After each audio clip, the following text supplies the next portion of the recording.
কক্সবাজারে বৈষম্য বিরোধী আন্দোলনের সমন্বয়কদের নামে এক বন কর্মকর্তার কাছে চাঁদা চাওয়ার অভিযোগে আটক হয়েছে শরীফ নামের এক যুবক। চাঁদা দাবি করার বিস্তারিত সেই ছবি ছড়িয়ে পড়েছে সামাজিক যোগাযোগ মাধ্যমে। অভিযুক্ত শরীফ এখন পুলিশ হেফাজতে রয়েছে।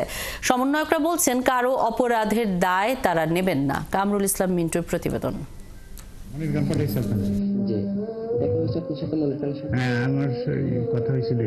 সামাজিক যোগাযোগ মাধ্যমে দুটি ভিডিও ক্লিপ ভাসছে। প্রথম ক্লিপে কক্সবাজার উত্তর বন বিভাগের পিএমখালী রেঞ্জ কর্মকর্তা ফারুক আহমেদের সাথে দেখা করতে আসেন এক যুবক।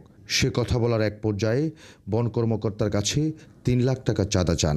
প্রথম বললো যে 3-এর মতো বললো। 3 লাখ এরকম কিছু। 3 লাখ টাকা আমি করতে দেবো।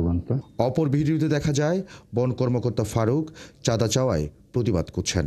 তখন শরীফ দাবি করছেন, বৈষম্য বিরোধী আন্দোলনের সমন্বয়ক মনির খান তাকে চাঁদার জন্য পাঠিয়েছে। আমি তো নিরপেক্ষ, আমাকে ফোন দিয়ে ফারুক আহমেদ এই ছবির সত্যতা স্বীকার করে জানান, এই ঘটনা 4 অক্টোবরের। মনির খান এর আগেও আমার কাছে হোয়াটসঅ্যাপে কল দিচ্ছিল, বিভিন্ন সময় কল দিয়ে চাঁদা দাবি করতেছিল। না হয় আমাকে আমার অফিস ঘেরাও করবে, আমার ডিভিশন অফিস ঘেরাও করবে, আমার নামে দুদকে অভিযোগ দায়ের করবে। সদরের পিএমখালী এলাকার আরেক ফার্নিচার ব্যবসায়ী দিদার অভিযোগ করেন, তার কাছে মনির খান নামে এক ব্যক্তি সমন্বয়কের পরিচয় দিয়ে 2 লাখ টাকার চাঁদা দাবি করেছিল কয়েকদিন আগে। আমি একজন লোক পাঠাবো, আপনার সাথে দেখা করবে। তারপরে এই লোকটা আসছে, আসার পরে আমারও বলতেছে 2 লাখ টাকা দিতে হবে, না হলে আপনার সমস্যা হবে।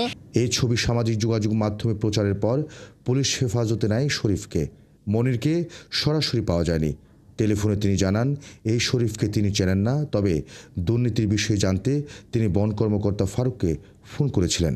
কথা বলবো বলে এরপর দিন উনি আমাকে কল দিচ্ছে। তারপর উনি কি করেন, কল রিসিভ করেন এবং আমি হোয়াটসঅ্যাপে ওয়ার্ডের যে ডকুমেন্টসগুলো আছে এগুলো শেয়ার করার পর উনি আমাকে পুনরায় আবার কল করছে। কল করে বলছে আসেন বসেন, দেখা করে চা খাই। আর এই অভিযোগ নিয়ে কক্সবাজারে পরিচিত সমন্বয়করা জানান, মনির খান নামে এক ছাত্র তাদের আন্দোলনে সক্রিয় ছিল। অভিযোগে যার নাম এসেছে তিনি সে মনির কিনা তা তারা নিশ্চিত নন। যদি হয়ও, তাহলে তার এই অপরাধের দায় বৈষম্য বিরোধী আন্দোলন নেবে না। আন্দোলন সংগ্রামী ছিল, সম্মুখ সারির যোদ্ধা ছিল, আবার 2টা মামলা খেয়েছে। তার মানে এই না যে তার বিরুদ্ধে যদি কোনো এলিগেশন আসে বা কোনো অভিযোগ আসে, ওই ব্যক্তির দায় আমরা কেউ নেব না। কেউ যদি চাঁদাবাজির সাথে লিপ্ত থাকে এবং আপনারা যদি তাকে দেখেন, তারা স্বনজরে তাকে দিয়ে থানায় হস্তান্তর করুন। কক্সবাজার সদর থানার ভারপ্রাপ্ত কর্মকর্তা জানান, শরীফ ও মনিরের নামে লিখিত অভিযোগ করেছেন বন কর্মকর্তা ফারুক আহমেদ। কামরুল ইসলাম মিন্টু, 71, কক্সবাজার।